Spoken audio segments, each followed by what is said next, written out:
G'day everyone, welcome back. Another day, let's get into it. So heading down to go and fill the cedar up and get roaring, and then we'll see Chris come about 10 o'clock.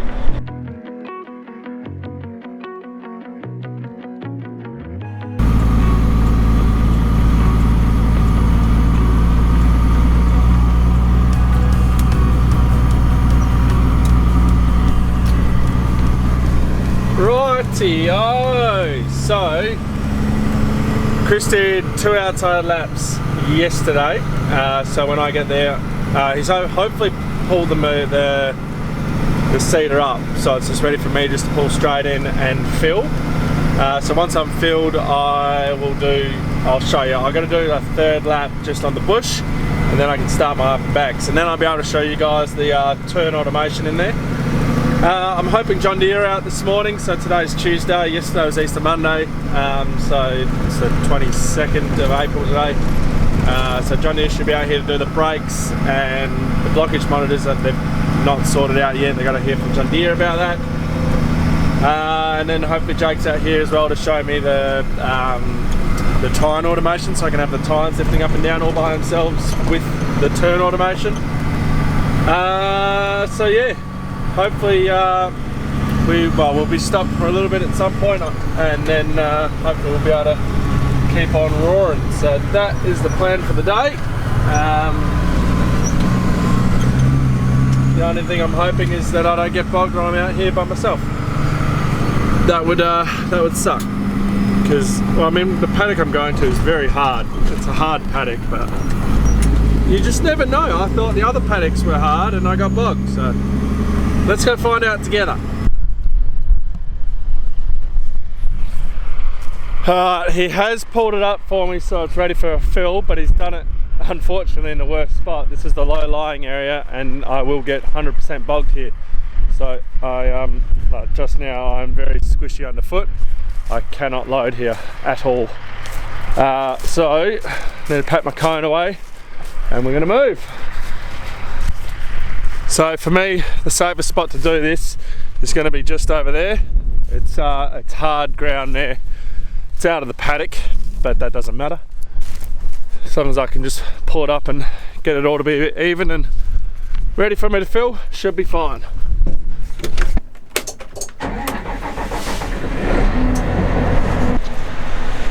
Much better spot. I've got hard ground. I know that I'm going to be safe here, and if I screw when I'm pulling up to this, I can just reverse up and then go again, because this is a track, so we should be right. So I'll get out the old trusty cone so we know exactly how far we need to be.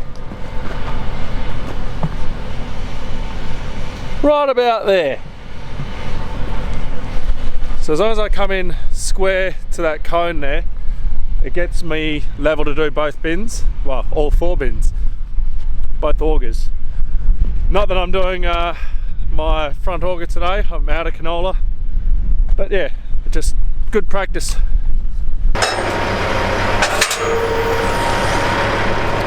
Right, I can only hope that I've lined up properly, so we can get that bin. I reckon I want to reverse just a little bit. See how I'm dead in line here, but if I go back, it's going to be too far. So I'm going to reverse. I'm just going to reverse up just a little bit.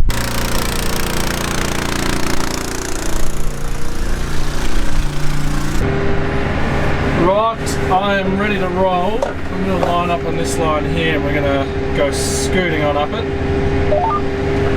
And then what I'm going to do, I'll show you on the map what I'm going to do here, but I need to do a 3rd lap. I need to do a 3rd lap around on that outside bit there. So anyway, I've got the fans on, got the master on, and we're ready to roll. So I'm going to chuck tines in the ground, and we should be seeding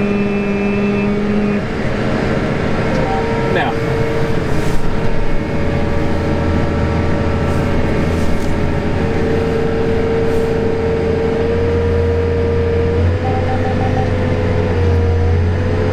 gets difficult with these blockage monitors because they keep flashing on and off, but you can see that T8 is still telling me nothing's coming out. I'm just going to wait for it to all warm up and wake up. But that was saying nothing in any of those pipes, and now we've got green in a fair few of them, so I'm assuming we should be good. But I'm just going to wait for the whole thing to sort of wake up and know what it's doing. If it doesn't clear in a little bit, I'll go out and check it. But it is the issue with, oh there we go, now it's all going. See, they go out. It's really, really hard to work when it's like this. So let's go out and have a look. We'll pull up and just go check. See, if it was the bottom one, I would probably just keep going and then I'd sort it out at the end of the run. Make sure, you know, it had had time to wake up and know what was going on. But the problem is the top is the canola. So this here is, that's the bottom, that's the top. So what I'm going to do is I'm going to go over here to the normal culprit, which is the hose that comes off the bin, and we'll see if that's come off. And it has. So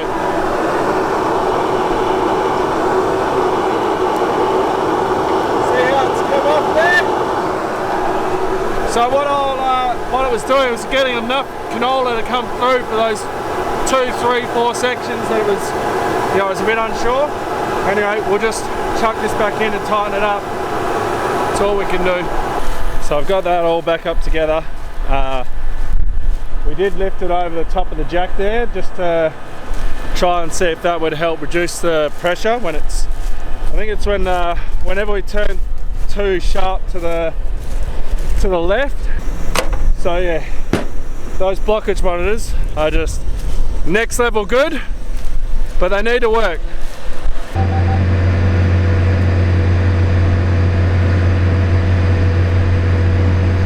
And now we are all good. Now I'll show you what I was meaning on this paddock. So we'll go across to this part one here. So Chris has done the 2 outside laps. And what I'm doing is just doing straight up and back up to here.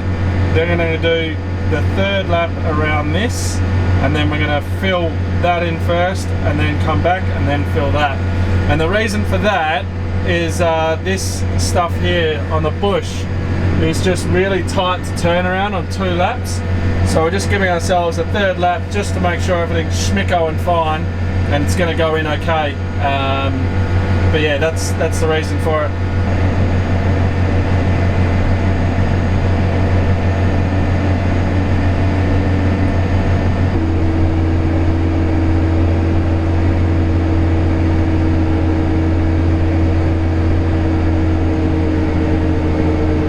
Handy having a camera that zooms. I can actually show you guys the points from the cab. So mostly I'm just showing that even when it is on the stubble like it is now, this bar is just unbelievably good at getting rid of the stubble. It just, as you can see, it balls, it catches, and then it slings through. If that was the ball go, what happens is it would ball and then just keep balling and push forward. Even with the seed hawk, so in between the 2 tines of the seed hawk is a chain. Now I don't know if they've still got the chain or not, but they used to have a chain between the 2, and that would, when you see that stubble come around and ball up like it is, it would catch on that chain and it wouldn't allow it to flow through like you can see there. So I reckon what I'll do is I'll do a nudge just so that it's good, so it's sort of more inter-row sowing. But then we want to leave it so we're not nudging constantly in this paddock. Once, because we've got this receiver working for next year, as long as we don't nudge this year, then we won't have to nudge next year, if that makes sense. If we keep nudging this bar like this over every single row to get perfect inter-row sowing this year, we're going to have to do it next year. So that's why when it's hitting the row like that, I'm happy to leave it, because I know it's going to get through and it's fine. But I will nudge it just this once, and then hopefully we can leave that throughout the whole paddock, and then next year when we come in, you know, it'll be just perfect. And now we are basically just going smack bang between the rows. So hopefully it stays like that the whole time through the whole paddock, but you never know. But that's what it looks like when it's going smack bang in the middle. And when you look out the back, it just looks perfect out the back, which is bloody nice compared to you know, compared to when it doesn't go between the rows, it looks gross, it looks ugly. But yeah, that just looks amazing. So we're using the boundary fill track. So that's going off the boundary, and it puts lines out into the paddock for you. Because for some reason our seeding, and like I said in the last video, our seeding run line in here wasn't here for some reason. We had everything else, like spreader ones and stuff like that, but yeah, not the seeder one. So it is handy having the boundary fill, but my boundaries aren't perfect, like I said in the other videos, because I did them, I think, back in like 2012 with a Ute Gen 2 screen and a old Starfire receiver. So they're needing updating. Right, Cal just rocked up and just filled us with fuel, so he's going to now take that back to the shed. Now I'm going to set this up so I can now do my my control, what's it called, turn automation. So I've got to go in here and I need to put a constant offset in, and we'll call it 48 meters. It's done this yellow line, so that's how it knows where to turn. We go save, exit, exit, exit.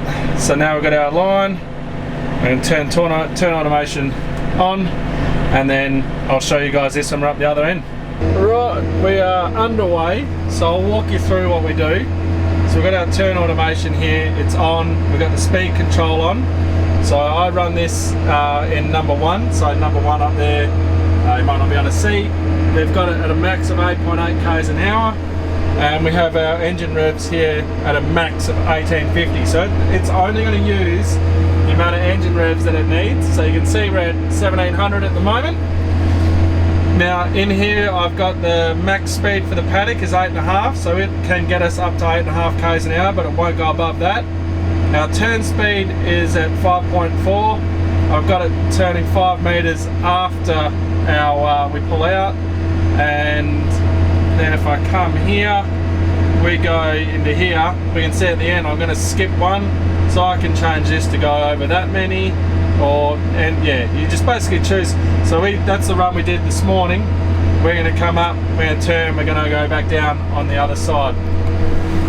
The only time I'm not sure where this is going to work is on this headland here, because it's such a steep headland, and it will only turn once it gets past that interior boundary. So it might get a bit sharp and I'll just have to hand steer it for that, but for the rest of the paddock it'll be absolutely fine. So I'll show you guys when we get up there, because I know some of you have got it in your machines, but it's the first time I've had it in mine, and it is ridiculously cool.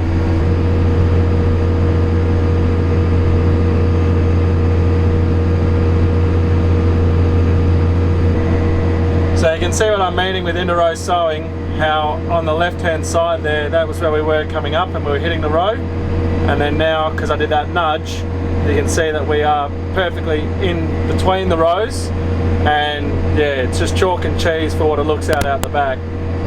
Definitely inter-row sowing is the way that we want to go forward, which is why I want to try and reduce the amount of nudges we do in any given paddock, so that next year it's all going to be plumb and square. We are approaching the end of the run there, and you can see up here we've got 2 lines. You might not be able to see it, but there's 2 lines. The blue line is the line that the tractor is going to follow, and then the other line is the line that the bar is going to follow. It's going to get the bar to line up straight, because that's our control point, and we've got that receiver on there. So it's slowing us down. I haven't done a thing. I just need to lift my tines when the time is right. So it brings us down to my max speed of 5.5 k's an hour. So I'm going to lift the tines up now. Tines are going to come out of the ground, as you can see. I'm not doing a thing, my hands are here. It's turning all by itself.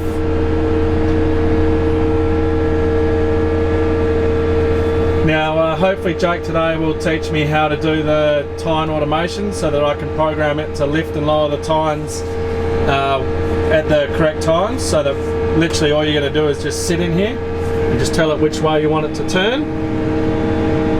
So it's going to put us past the run line with the tractor, so the bar comes in nice and square. So you can see how far over the run line we are. That's alright, because it's going to bring that bar in square and even. When the time's right, I'll put the tines down and then wait for the bar to stop turning sideways. So now I can put my tines down.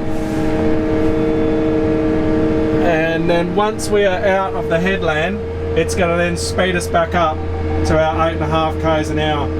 So we're now seating again, and then it's going to speed us up, and away we go.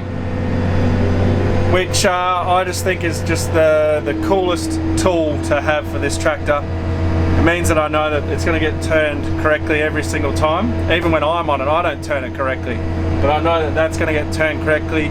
So we're never going to get little misses, little you know, Y shapes from people pulling in too early or turning out too early. Especially when I can get it with a tine automation as well. That's just going to be fantastic. And one thing about this tractor is this is autonomous ready, so it's got everything in here to get rid of the driver. All we need is the John Deere cameras or whatever. Now that's obviously not going to happen now, but to think in the future, maybe 5 years, if I've got everything sorted right, I'm utilising all this stuff that John Deere provides for automation. It's basically automated. We're just sitting in here telling it which way to turn. You know, there's a possibility that in about 5 years' time, I won't have an operator in the seater, and I'll get alerts on my phone, and I'll be watching on my phone when a blockage monitor, a blockage monitor is blocked. It tells you, T8 number 7's blocked. So you go, right, well, I come out here and I'll go and I'll clear that block, and off we go. And then yeah, that's it. Now if I can get this bar sorted with the stubble issue that I'm not really having it now, but we have had blocks with this bar. But if we can get this inter-row sewing perfect, so from this year not nudging, keeping it straight, so next year we can just nudge that 2 centimetres to the right, stay there, year after 2 centimetres to the right, year after, so on, then that means that when it is autonomous, the tractor won't get stubble blocks, and it can just go perfectly down the centre of the row, not get blocks, and yeah, do it in an efficient manner, never get tired, and we've only got to come out to fuel it and fill it and do with whatever maintenance it's doing with it. So the future of farming is very exciting. I'm very much looking forward to that side of things. Right, I'm bogged. Oh, this wouldn't happen on a case. Case would have gotten straight through it. So this is on a tram line. I saw that Henry had struggled a little bit. There was water in there. I thought I'd be okay, but obviously not. You can see I'm not on the ground, but I'm close to being on the ground there on my hitch. This bar's got a feature where you can override the pressure, and it pulls the whole front of this bar up, so for things like this and sand, so you can try and get through it. Didn't work. Well, it worked a little bit. I was able to reverse a little bit just to get a bit more traction and speed. Obviously I didn't want to go too far with the cart, but at least I got the camera there now so I could see that and I could watch it. Basically I haven't gotten any further forward than what I originally did with the tines in the ground. Yeah, not ideal. So Henry and Cal are coming down now. They're bringing the ute down. I'm not sure where I'm gonna pull off. The case actually has got a strap, a cable that goes underneath that you can utilise and go off that. Now this does have the same sort of thing, but it doesn't have anything attached to it. It's down there. I'm not sure if I'm going to be able to pull off that or not. It's going to involve us climbing under and getting all muddy, but right, there's one thing I haven't tried, and that's diff lock. So I'm going to put my diff lock on and just see if I can get out. I'm going to put the camera down because there's nowhere to put you guys. You'll obviously see if I get out or not. I did not get out. So I'm just going to sit here and wait for the boys.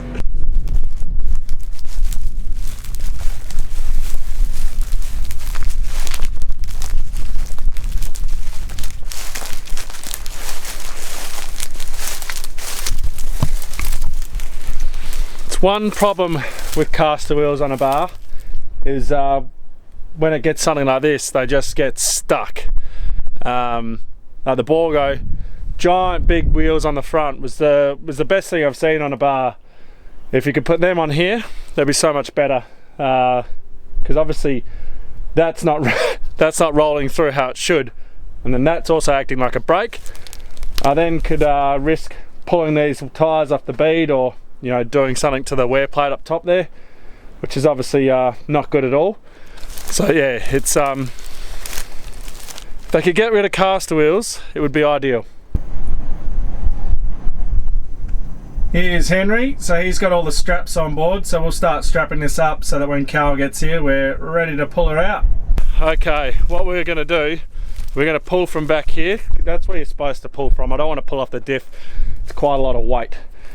So we don't have a D-shackle that will fit. Here, I'll come down here. We don't have a D-shackle that will fit in this here, so what I've done is I have got our saddle strap, which is to go around axles on the headers, and use that, and I'm going to crawl under and join that to the big strap, which is out the front there, and then we should be able to get a good reef off that, although you are going to be very close to the muddy spot when you start. Yeah. But yeah, this is a 75-ton strap, so we should be right.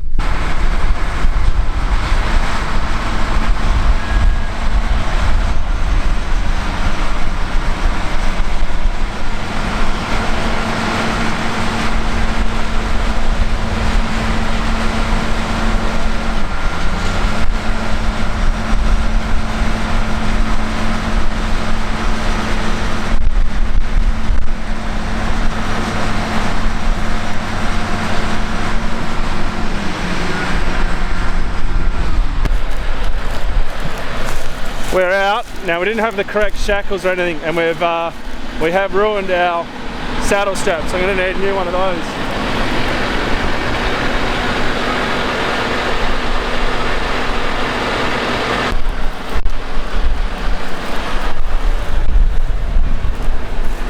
We're out. There's a lot of mud in amongst everything. You can see over there, she's just all caked in mud. So Henry's going to go grab the fire unit. I'm going to get going, but things like that, you can see just how much mud is caked up on that wheel. I've tried to kick up off what I could, and I'm hoping once I start driving we're all good. So yeah, we'll get back into it and keep roaring. Okay, so to get going from here, I'm just Tynes in the ground. I'm just going to head off from here, and we'll just see how we go. Should be fine, but we're just not going to have any seed in this little section for a little bit. So I'm just going to gear up, get up to my speed. Next time what I'll do is I'll take the auto off. The auto comes in too slow and it revs the engine down when it hits something like that. So next time, definitely getting rid of the auto feature just for going through mud like that. Now we're about to do a second turn, and I think I've got the tines, I've had a play, and I think I've got the tines working to come up themselves. So yeah, let's see how that goes. Alright, so it's slowing me down. Let's see if it lifts those tines up. I said 3 meters after, so I'm hoping about now. Oh, look at it. They're going, they're lifting. Oh, that's perfect. We go around.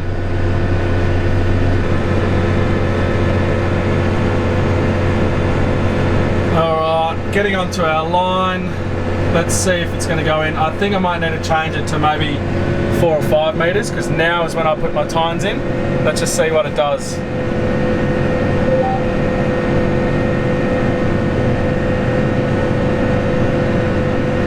Okay, I'm just going to see if it goes down or not after 3 meters. No, it doesn't. Alright. I'm going to loop around and I'll do that one again. I'm just gonna, yeah. Obviously I had to see what would happen. This is gonna be trial and error, so we'll see what we can come up with on the next one.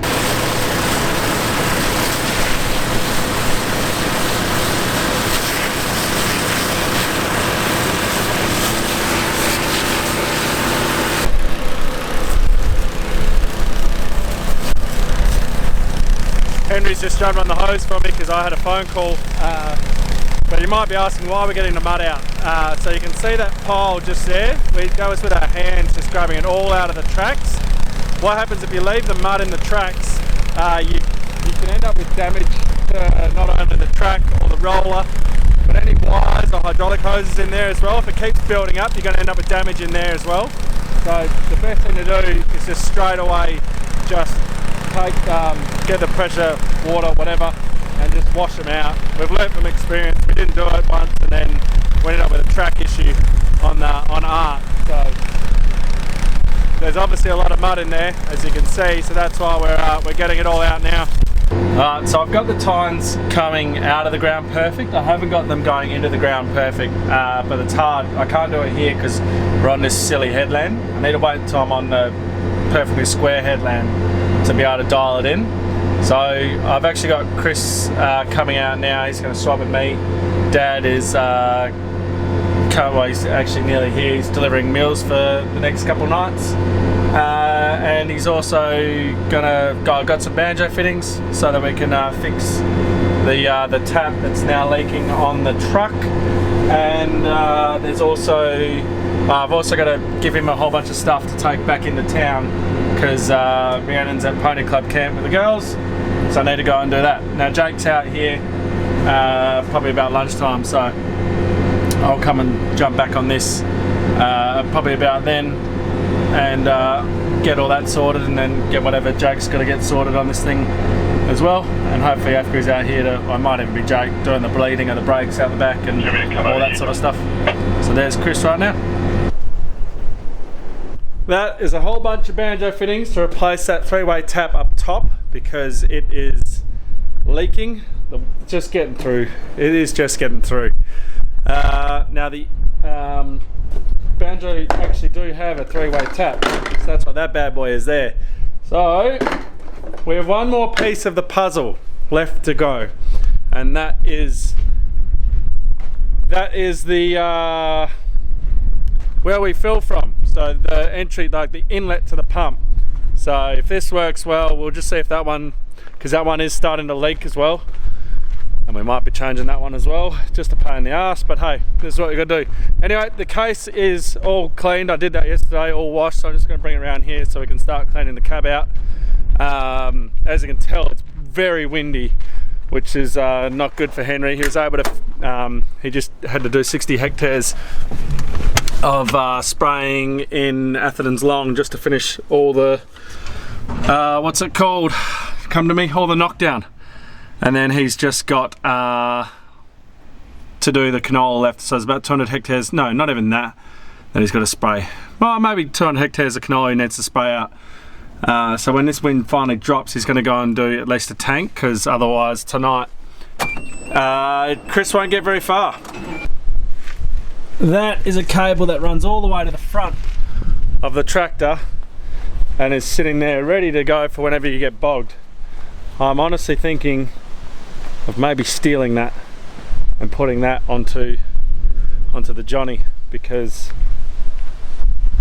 why not? It's there. It's nice and calm once you're out of that bloody wind. Anyway, those two need to come out, and then just whatever we've put in here, things like USBs and stuff like that, and then give it a good sweep, get a vacuum, a nice wipe down, so it's all nice and clean in here, and then this will be ready to go back to town. I'm not sure when Africa are planning to come pick it up. I know it's this week, but obviously it's a short week because Easter Monday was yesterday, and then Anzac Day is on Friday, so there's only really 3 days of work for the normal person. So I don't know when they're going to come get it, but at least it's ready to go. We are approaching the end of the headland, so it'll start to slow down, and then it's going to say on the iTech screen here, it's going to say lifting up the Tynes.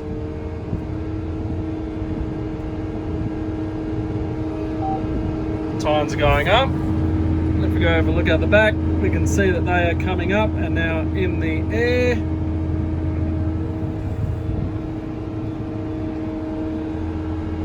Then we just are just sitting here telling it which way to turn is essentially all we are doing in here.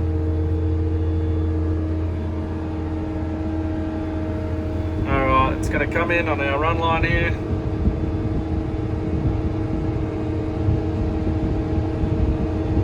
And again, it's going to put the tractor further offline than the bar, so it brings the bar in square, because we've got that receiver on the bar, so that's our line that we're headed for.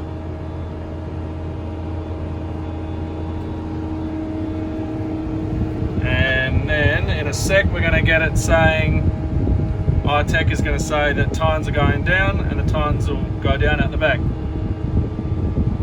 Tines down.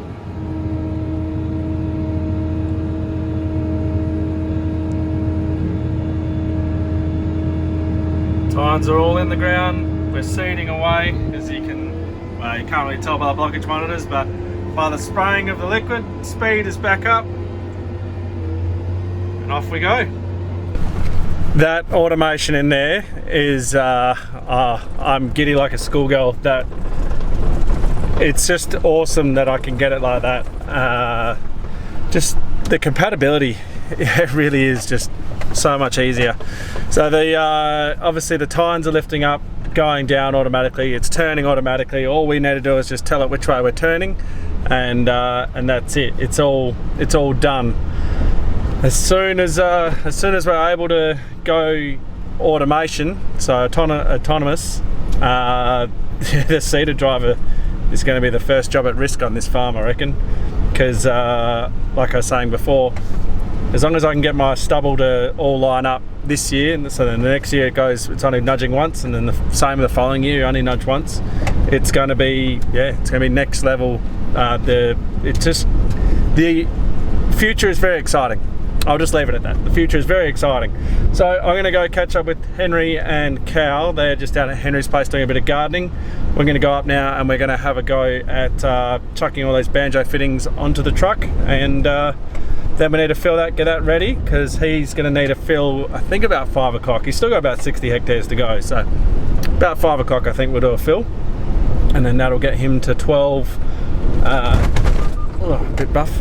That'll get him to 12 easily, and then we'll fill the truck again so it's ready to go, and then I'll probably grab the truck again, like exactly like I did this morning.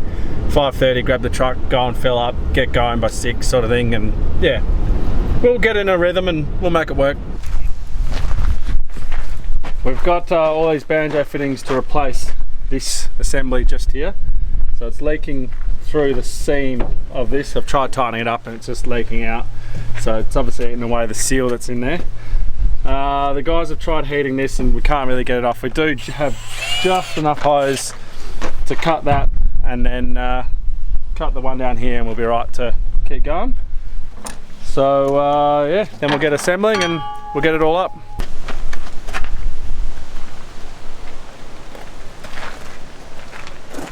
So that is what we've come up with. Yeah, she should be all good. Now there's 2 more weak points. That right angle up there, which has never leaked, but who knows, it might now. And then I already know this is a weak point, but my tap down here, if that's going to focus for you, the tap down here is a weak point. I know that, so yeah, that's just going to be a matter of wait and see. But yeah, she's done. So we'll go and fill her up with water now, and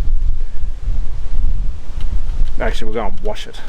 Then we'll fill it up with Flexi, get it all ready for a fill, which is going to be probably in about 40 minutes to an hour.